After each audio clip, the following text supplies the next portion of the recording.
nesta questão das festas de variedades, há um risco. E aí eu posso ter 3 músicas diferentes, 2, posso ter 10, posso ter 30. Na realidade, eu como organizador, e eu como DJ, e eu como público, como bailador, eu gosto de estar numa festa e num baile com uma unidade, em que as pessoas estejam todas juntas, porque senão podiam estar em 2 sítios diferentes, 3 sítios diferentes. E corre-se um risco ao ter estilos musicais diferentes, não por si, porque eles podem conviver, mas se não houver por parte das pessoas uma capacidade de interagir de forma mais plástica com estas mudanças, se as pessoas se identificarem só como quizombeiros e vão chatear o DJ porque não está a passar e não dançam enquanto não passar kizomba e vão criticar as outras coisas e os outros que só querem salsa e que não vão dançar não sei quem. É óbvio que nós não precisamos de gostar de tudo aquilo que passa, mas acho que se escolhemos uma noite para estar com os outros, convém que a gente se identifique na maior parte das coisas e que pelo menos seja capaz de chegar a meio caminho com os outros. Se eu já sei que tenho 3 coisas naquela noite e vou dançar só uma e vou esperar as outras e vou dar negas e vou embora, há uma energia da noite que não passa. Como organizador de uma comunidade pequena, o que eu e a Raquel, o que nós fazemos muitas vezes é nós somos responsáveis, nós vamos picar as pessoas, vamos criar pontos. Aquele só dança kizomba, então olha, vou-te apresentar o Zé, vou-te apresentar a Maria, e a Maria dança salsa e ela ensina-te e a gente mete-se, e na realidade aquela pessoa que não queria, só estava a pensar na sua capacidade, aquilo que conhece e não conhece, de repente passa a ser algo simples que é, está bem, eu vou dançar salsa porque a Maria é simpática e eu não vou agora fazer esta desfeita, e depois começa a divertir-se e pode continuar, volta para casa, pode continuar a gostar mais de uma coisa do que de outra, mas se estamos lá, estamos juntos. Eu, na minha perspectiva, eu sou incapaz de ir para uma noite de danças sociais e não estar disponível para dançar um pouco de tudo e com toda a gente que seja educada, porque senão não me interessa, senão acho que fiz uma má escolha, posso só escolher aquela noite muito específica assim assado. Mas no meu caso pessoal eu tenho um bocadinho esta perspectiva que é uma oportunidade para aprender, para observar, e eu tenho esta curiosidade em relação às pessoas, em relação às expressões diferentes. E eu sei que às vezes não arriscamos porque temos medo de não dominar, de fazer figuras, já ganhámos já chegámos a um certo patamar num conhecimento técnico numa área e depois sentimos-nos frágeis. Por isso é mais uma razão pela qual é vantajoso aprender um bocadinho de tudo, é vantajoso porque assim podemos comunicar com mais pessoas e não nos sentirmos mal a comunicar.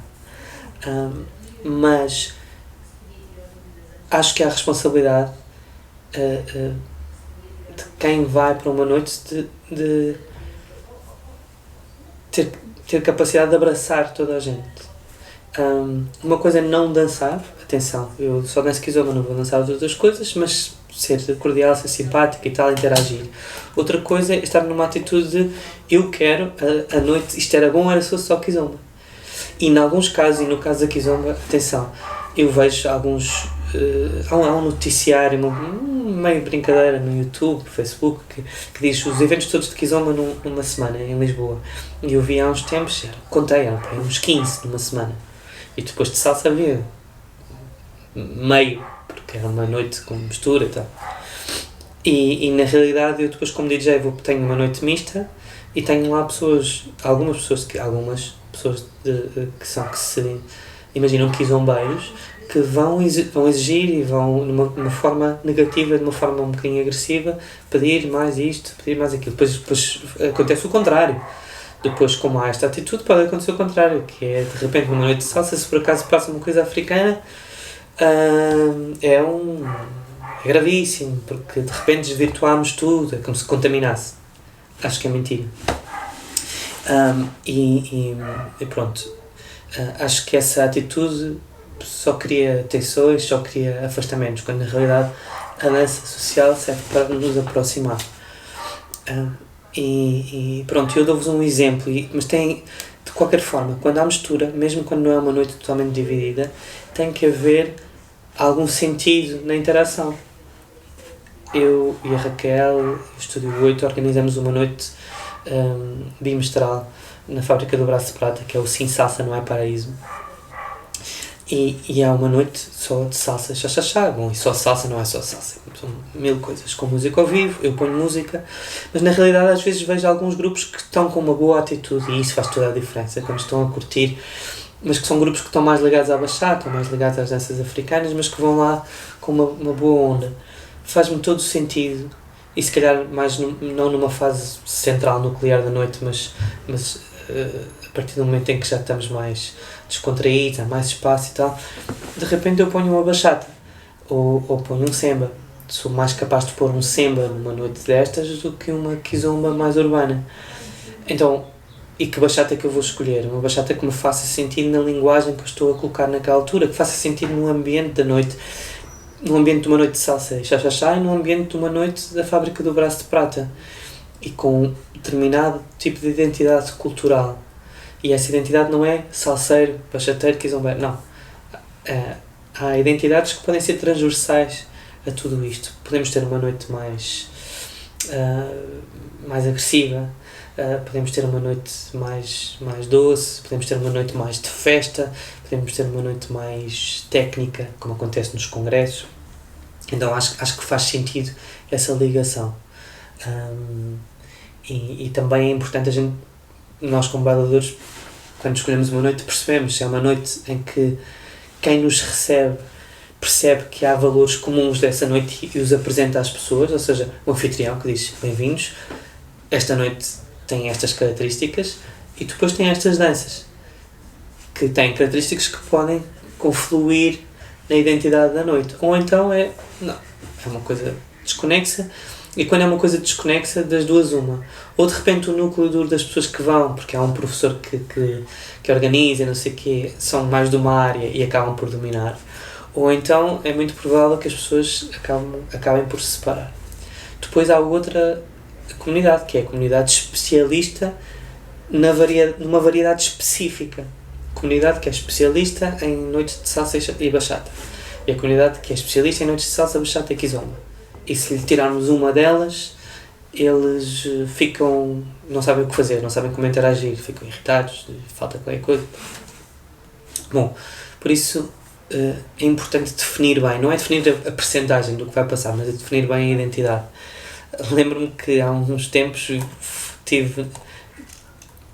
Às vezes uma pessoa não se apercebe porque está refém um bocadinho da noite.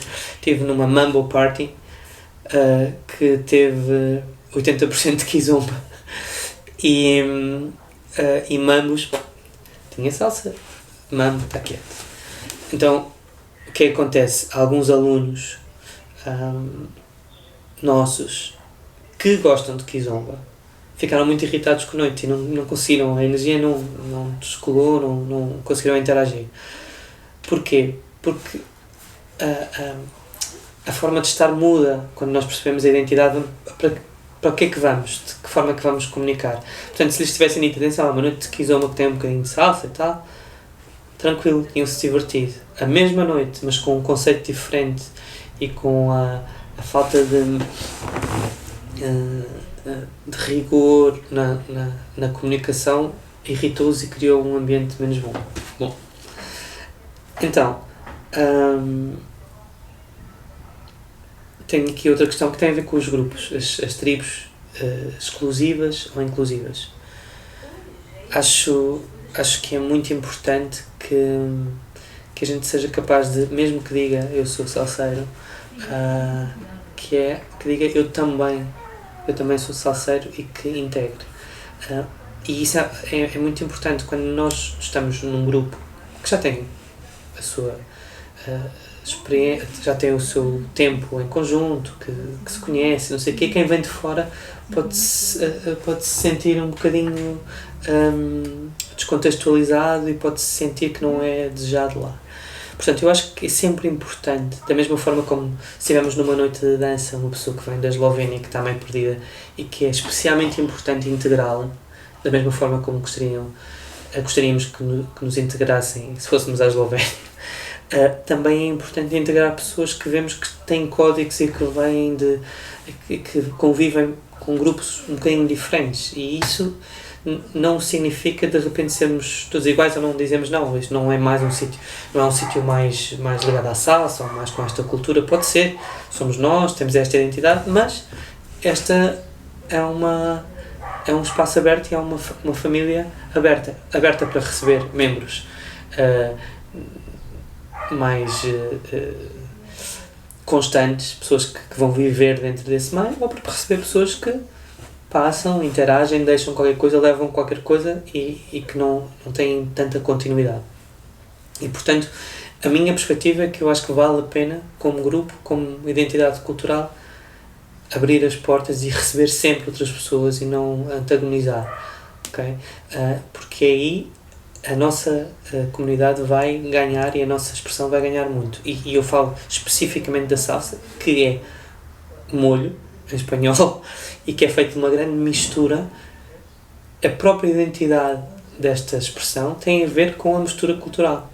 E a partir do momento em que a gente diz é assim e não mistura com nada, de repente começamos a desvirtuar todo o dinamismo, toda a organicidade cultural da salsa. E quando eu digo de salsa também digo outras experiências. E é normal que em determinada altura, de repente, aquilo que nós dançamos já não se chama... Houve um momento que deixou de se chamar mambo, passou a chamar-se salsa, antes chamava-se som, a gente pode voltar a usar o som e de repente já não é salsa, é salsa-tom, e a timba já é diferente. De repente muda tanto que podemos criar nomes diferentes para estas expressões. Sabemos de onde nos enraizamos e em determinada altura estas expressões tornam-se tão diferentes que acabam por deixar de fazer parte de uma tribo maior. Pronto, e isso é natural agora. Não somos nós que decidimos tudo, depende de uma dinâmica cultural e do tempo que leva. Tá? Pronto. Agora, outra questão em relação a isto, que é os códigos. A confusão de códigos. Já falámos um bocadinho da confusão de públicos. Atenção, se eu tenho por exemplo, com salas diferentes, isto é uma questão, que é, se eu tenho uma noite com uma sala de salsa bachata e outra sala com kizomba, se o ambiente daquela noite de kizomba for um ambiente de festa, social, pode-se interagir muito bem com uma noite, com a parte da salsa, que tem a ver com isso. Se for algo muito mais intimista, muito mais... as pessoas estão muito mais com o seu par, mais com um espírito até um bocadinho mais sexualizado, isso vai mudar a forma como as pessoas interagem até fora da dança com os outros, e de repente cruzam, saem de uma sala, vão ao bar, a atitude é totalmente diferente. Acho que isso não é bom em termos culturais, em termos de abertura. Acho que é importante que, se tiverem expressões diferentes, que haja alguma coisa que as ligue para que as pessoas saibam onde é que se podem encontrar a meio caminho. Em relação aos códigos de conduta com o par, isso já falámos do convite nos outros vídeos. O que é que acontece? Se a noite é de variedades e tem um público de variedades, na realidade esse público vai começar aos poucos a criar uma série de códigos que são específicos da variedade. As pessoas dançam uma, ou dançam duas, ou interagem assim ou assado. Na realidade, o que eu acho que acontece quando há essa variedade é que o código começa a ter muito a ver com a expressão que for mais social. E porque é um bocadinho mais universal, é um bocadinho mais abrangente. Acho eu que numa noite com salsa, bachata, kizomba, que a salsa, a forma de estar genérica, das noites de salsa e de bachata se sobrepõe um bocadinho à forma de estar de grande parte das noites de kizomba. E portanto as pessoas vão interagir com a kizomba de outra maneira. Eu já tinha falado disto noutro vídeo. Se eu estou habituado a circular mais, ter uma relação mais tranquila, mais leve, mais social, e danço uma salsa e vou dançar outra, se calhar façam 1, 2, 3 kizombas e eu também danço uma kizomba e vou mudar. Não o vejo acontecer o contrário, que é de repente passarem 3 salsas e os kizombeiros que estão habituados a ter uma mistura, um mix muito grande de kizombas e a dançá-las todas, ficarem a dançar mais do que uma salsa de seguida com a mesma pessoa. Também as expressões musicais e a forma como os DJs fazem esse mix muda a interação social, a forma o local onde põem as pausas, o tempo das músicas, e isso também muda muito. Como é que a gente gera isso? Temos que ter mais informação. Na minha perspectiva, acho que o importante é isto. Se nós vamos ter que interagir com expressões de dança que têm códigos diferentes, o que é mais importante para nós interagirmos com as pessoas é sabermos bem o que é que nós queremos, como é que podemos interagir, o que é que exigimos dos outros em termos de respeito, o respeito que podemos dar, mas conhecer um bocadinho mais, observar um bocadinho mais, perguntar, até às vezes, olha, como é que tu costumas fazer? A mim acontece-me, estou a pensar não sei quantas kizombas e é um mix que uma pessoa não se apercebe e no final da segunda kizomba eu quero parar, por muito que esteja a gostar, mas quero parar. Bom, e para finalizar, o que eu sugiro é que haja um equilíbrio, como disse no início, haja um equilíbrio entre percebermos bem a nossa identidade, entre percebermos bem o que é que define o que é que nos define a nossa interação com o grupo, a nossa interação com os outros, e depois virar as coisas de cabeça para o ar e de repente já não somos salseiros e vamos experimentar uma interação diferente. Vamos experimentar forró, vamos experimentar samba, vamos dançar lindy hop e de repente descobrimos coisas totalmente diferentes. Eu descobri, por exemplo, que grande parte daquilo que nós fazemos em salsa tem uma origem em danças americanas, danças vintage americanas, no swing, no lindy hop. Isso foi uma grande riqueza que eu descobri porque me arrisquei a sair um bocadinho da zona de conforto, mesmo não tendo aulas de lindy hop, e porque cheguei lá e disse, olha, eu vim da salsa, não sou só salseiro, mas vim e tenho esta informação, tenho esta forma de fazer, como é que é a tua forma de fazer, e isso mostrou-me de onde é que vieram coisas que eu tinha. Eles próprios também não sabiam o que interações é que tinha havido, por exemplo, na Palladio, entre lindy hop e entre mambo, e portanto isso cria uma riqueza maior e abre-me mais portas, para uma hipótese de crescimento e de evolução natural a partir daqui. Posso ter só salsa, posso ter uma noite de variedades, posso ser muitas coisas, e a verdade é que nós somos muitas coisas. Se pudermos ter essas máscaras de alguma maneira, podemos brincar com essas personagens. Não são máscaras que nos escondem, são máscaras que de alguma forma revelam partes de nós ou formas de estar e de interagir que nem sequer reconhecíamos como uma possibilidade, e podemos ser um bocadinho mais. O caso da salsa, por exemplo, eu que era bastante, e continuo a ser tímido, mas que era bastante tímido, um bocadinho reservado, e tinha um certo sentido ridículo da exposição, sempre foi muito expressivo, mas não o expunha, permitiu-me ser também isso. Claro que há pessoas que o são de uma forma muito mais natural, mas eu também o sou, e a expressão e a cultura que a salsa traz de festa, de expressividade, de liberdade nessa expressividade na relação com a música, permitiu-me ser um bocadinho mais, descobrir um bocadinho mais de mim, ok? Então é essa a minha proposta para este desafio em relação às identidades. Espero que tenham gostado. E vamos continuar com esta partilha. Estou ainda à espera que a malta em isolamento nesta fase de Covid-19 continue esta tertúlia e esta partilha e que façam comentários e que publiquem vídeos, está bem? E vamos mantendo estas ideias a fluir e cultura a acontecer.